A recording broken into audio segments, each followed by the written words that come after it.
Friends, welcome you all to my YouTube channel. कैसे हैं आप सब? होप सो आप सब बढ़िया होंगे। सो स्टूडेंट्स, हमने लास्ट क्लास में चैप्टर स्टार्ट करा था बिजनेस सर्विसेज।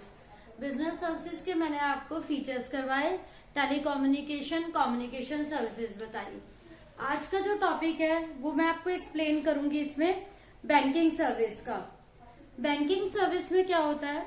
बैंक एक ऐसा इंस्टीट्यूशन है जो हमें बहुत सी सर्विसेज प्रोवाइड करता है। देखो, हम बैंक में जाकर अमाउंट डिपॉजिट करवाते हैं। बैंक उसी अमाउंट को as a loan some other needy persons जो भी हैं उस फॉर्म में उन्हें लोन प्रोवाइड करता है। हम बैंक में करंट अकाउंट ओपन करते हैं, सेविंग अकाउंट है, एफडी की फैसिलिटीज बैंक हमें दे रहा है। तो वन बाय वन मैं आपको एक्सप्लेन करती हूँ बैंक के फंक्शंस क्या है एंड टाइप्स ऑफ बैंक। तो बिजनेस सर्विसेज में हमारा आज का टॉपिक रहेगा बैंकिंग सर्विसेज।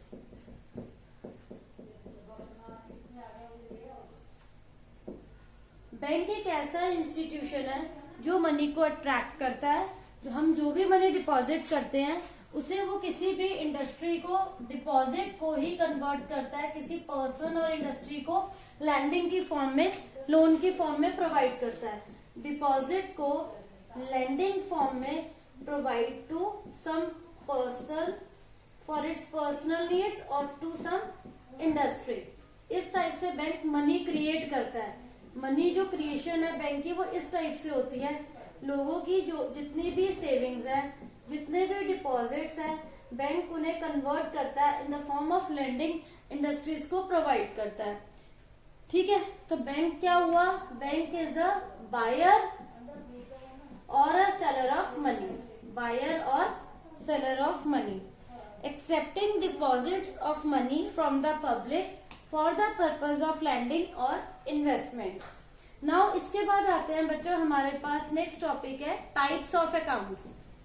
कि बैंक में हम कितने टाइप के अकाउंट्स ओपन कर सकते हैं।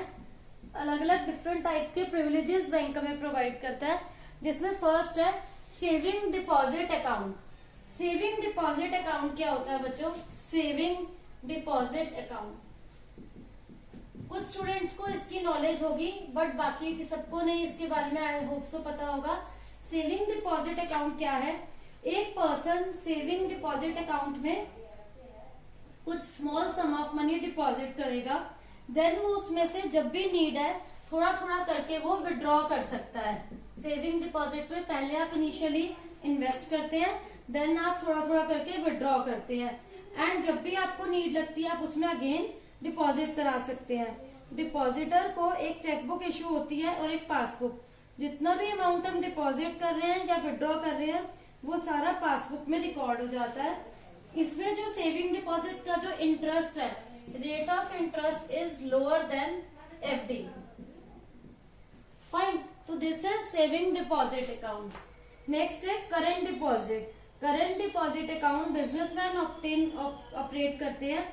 इसमें अकाउंट होल्डर डिपॉजिट भी कर सकता है और विड्रॉ भी कर सकता है व्हेनेवर डिजायर्ड। विड्रॉल हमेशा किससे होता है करंट में?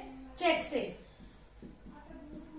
करंट डिपॉजिट अकाउंट, इसमें विड्रॉल कैसे होता है बच्चों? Through check.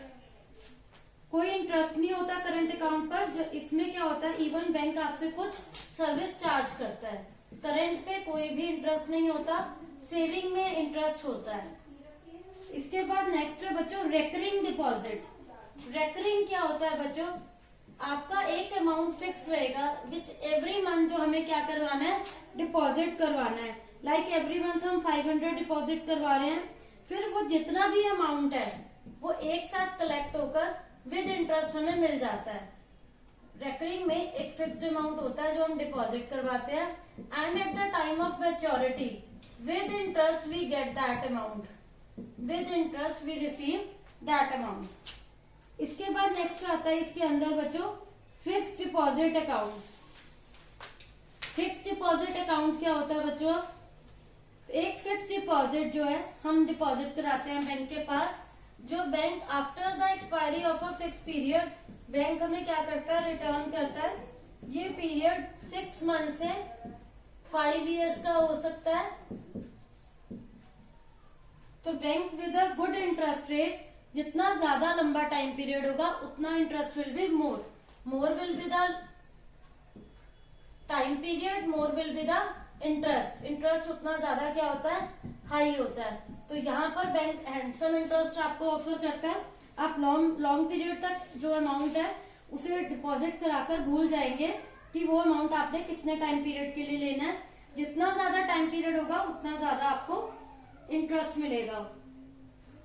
इसके बाद नेक्स्ट आता है बच्चों कुछ इंपॉर्टेंट सर्विसेज जो बैंक हमें प्रोवाइड करेगा। ये तो था आपका टाइप्स ऑफ अकाउंट्स कि बैंक में हम कितने टाइप्स के अकाउंट्स ओपन करते हैं, लाइक सेविंग है, करंट है, रेकरिंग है, फिक्स डिपॉजिट है। आफ्टर दैट नेक्स्ट की बैंक हमें सर्विसेज क्या दे रहा है। बैंक की अगर हम सर्विसेज की बात करें तो इसमें फर्स्ट आता है बैंक ड्राफ्ट।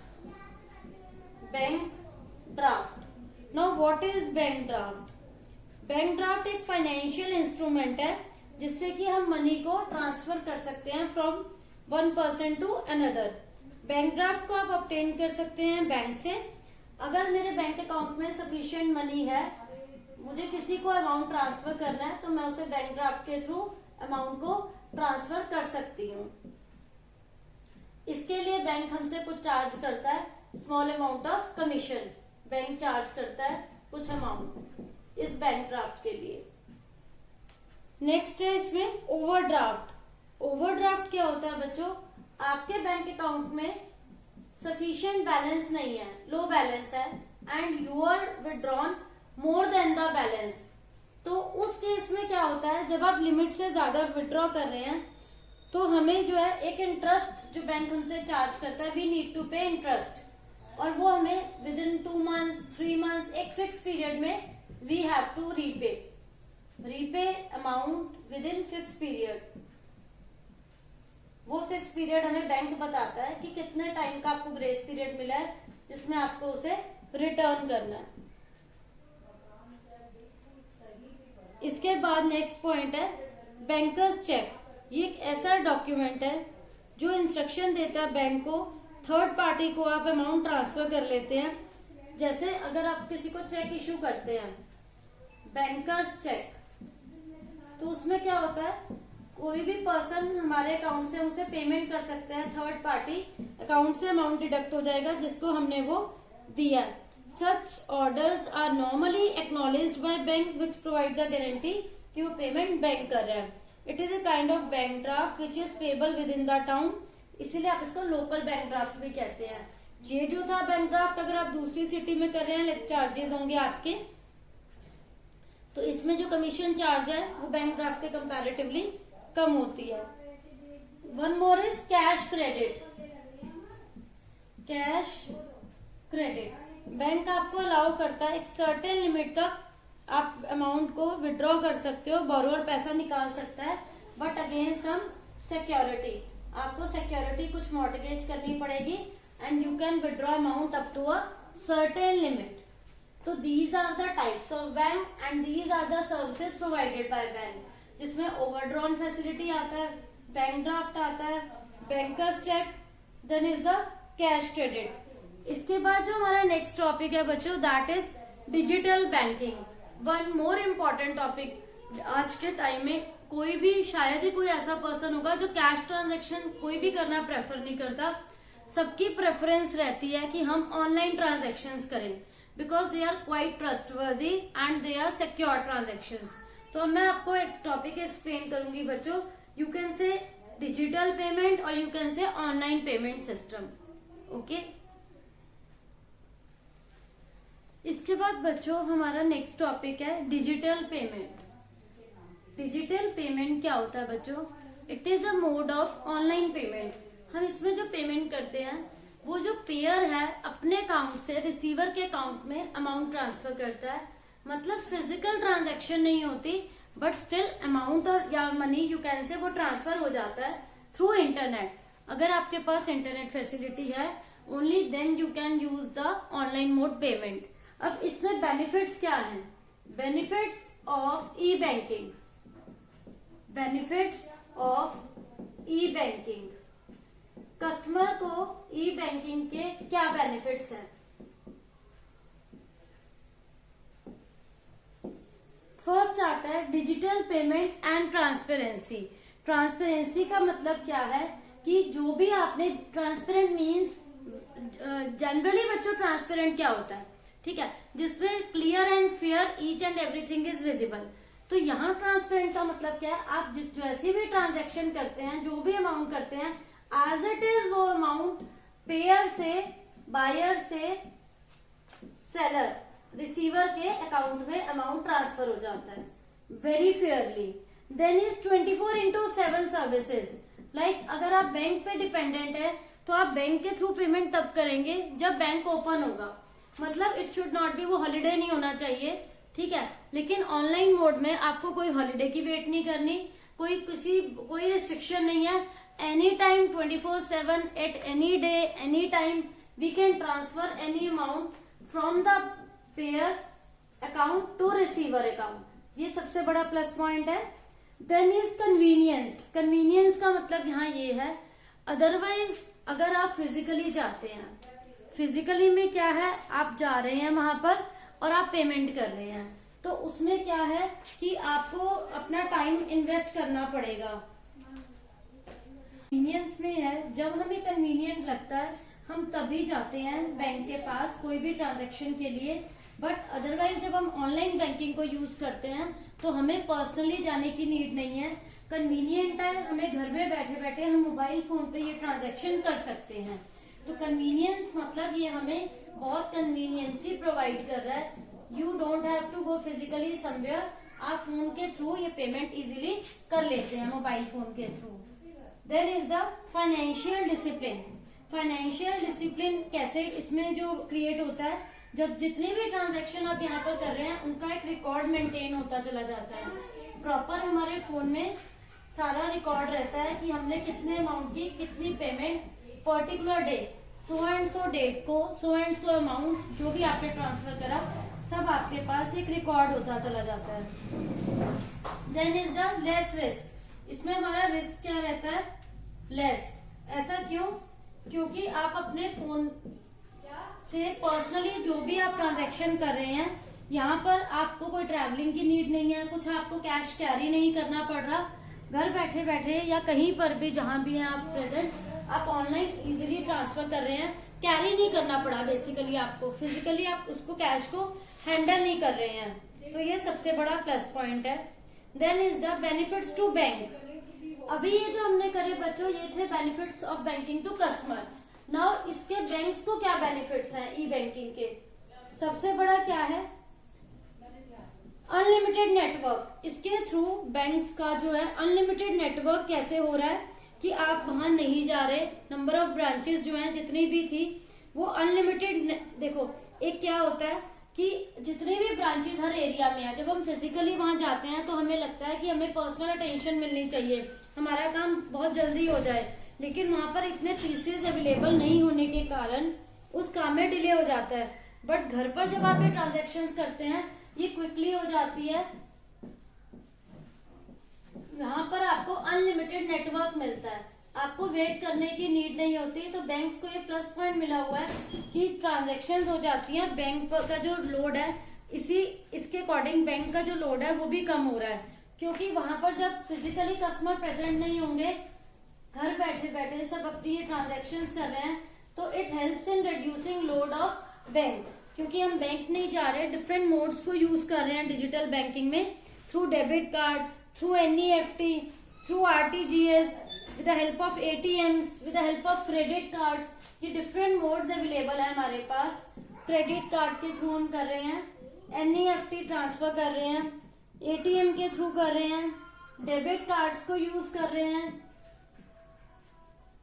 डेबिट कार्ड क्या होता है बच्चों, अकाउंट होल्डर जो है वो पेमेंट कर सकता है जितना उसके क्रेडिट बैलेंस में अकाउंट है। Any ATM is debit card, क्योंकि क्रेडिट कार्ड में आप लिमिट से ज्यादा फैसिलिटी को यूज करते हैं, ओवरड्रॉन होता है। लेकिन इसमें क्या होता है, 1 बाय 1 मैं आपको बताती हूँ। डेबिट कार्ड में आप उतना ही अमाउंट यूज कर पाएंगे जितनी आपकी लिमिट है, जितना आपका क्रेडिट बैलेंस अवेलेबल है, उससे ज्यादा हम यूज नहीं कर पाते डेबिट कार्ड में। बट क्रेडिट कार्ड में क्या होता है, आप अपने बैंक अकाउंट की लिमिट से एक्सेस विड्रॉ करते हैं एंड उसके लिए आपको कुछ अमाउंट पे करना होता है। एक फिक्स टाइम पीरियड आपको गिवन होता है जिसमें आप वो पे करते हैं उस एक्सेस अमाउंट को, अदरवाइज हमें क्या देना होगा, इंटरेस्ट देना पड़ेगा। Then is the NEFT. NEFT में फंड को हम ट्रांसफर करते हैं एक अकाउंट से दूसरे अकाउंट में। ये क्या आपको फैसिलिटी प्रोवाइड करता है, इसमें आपके कुछ चार्जेस पे करने पड़ते हैं। मिनिमम ट्रांजैक्शन वैल्यू इसमें बच्चों 2 लाख होती है, जबकि एनईएफटी की में नहीं होती, आरटीजीएस में होती है। आरटीजीएस फैसिलिटी ओवर 72,000 ब्रांचेस में अवेलेबल है, जबकि एनईएफटी 75,000 ब्रांचेस में अवेलेबल है। उसके बाद आरटीजीएस जो है ये बेसिकली है क्या, रियल टाइम ग्रॉस सेटलमेंट, जिसमें आप मनी का ट्रांसफर करते हो from one bank to another on a real time basis. Settlement in real time means कि पेमेंट ट्रांजैक्शन जो है आपका कोई वेटिंग पीरियड में नहीं जाएगा, इमीडिएटली वो अमाउंट ट्रांसफर हो जाएगा। आरबीआई कंट्रोल कर रहा है आरटीजीएस को, from one bank to another आप अमाउंट ट्रांसफर करते हैं। आरबीआई ऑपरेट कर रहा है आरटीजीएस को। सभी बैंक्स में जो इसकी फीस है आरटीजीएस की वो डिफरेंट है। Fees is different for doing RTGS in different banks. Then ATM machine क्या, ऑटोमेटेड टेलर मशीन, ये पेमेंट भी करती है एंड डिपॉजिट्स भी एक्सेप्ट लेती है।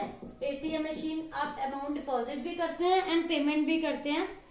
तो इसमें क्या होता है, ये आप में एक लिमिट फिक्स करी हुई है ये बैंक वालों ने हमारे लिए कि हमें पर डे 24 आवर्स में 50,000 या 40,000 वन टाइम जो है, इससे ज्यादा आप एक्सीड नहीं कर सकते विड्रॉ के लिए भी एंड डिपॉजिट के लिए भी। And the last is digital cash. New concept introduce हुआ है बच्चों ऑनलाइन पेमेंट का, जो आप इंटरनेट या ईमेल इन सबसे पेमेंट करते हैं, इलेक्ट्रॉनिक फंड्स ट्रांसफर हो जाते हैं। लाइक हम अब आजकल इलेक्ट्रिसिटी बिल जो है थ्रू ऑनलाइन पे करने लगे हैं, सब अपने मोबाइल के रिचार्ज ऑनलाइन करते हैं, या मेट्रो के कार्ड जो हम करते हैं, ये सभी जो ट्रांजैक्शंस हो रही हैं रिचार्ज की या पेमेंट की, इलेक्ट्रिसिटी बिल, गैस बिल, ये हमें फैसिलिटीज प्रोवाइड की जा रही हैं with the help of which हमारी जो है बहुत सारी प्रॉब्लम्स सॉल्व हो रही हैं। तो बच्चों this is all about for today. आज मैंने आपको टॉपिक करवाया बिजनेस सर्विसेज में डिजिटल बैंकिंग का बैंकिंग सर्विस। तो होप सो बच्चों आप सबको टॉपिक क्लियर हो गया होगा, कोई डाउट नहीं होगा। Still you are having any doubt, please ask in comment section. Thank you.